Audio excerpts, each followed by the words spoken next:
বন্ধুরা, একটা জমিদার বাড়ি দেখিয়ে দিই। ওই ভূতদিঘি থেকে এগিয়ে এসে এটা হচ্ছে জমিদার বাড়ি।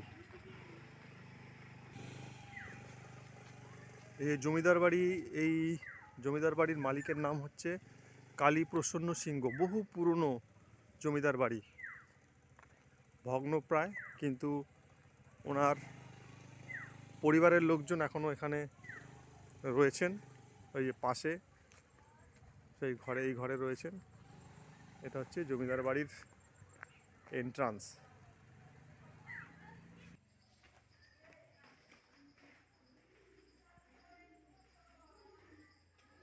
এই যে মহাত্মা কালীপ্রসন্ন সিংহ মহাশয়ের আদি বাড়ি।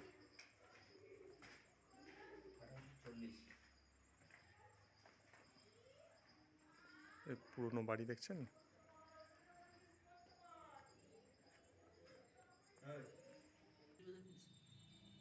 এই যে জন্ম মৃত্যু সব দেওয়া রয়েছে। আর বক্সা, এই জায়গাটার নাম হুগলি বক্সা জায়গা।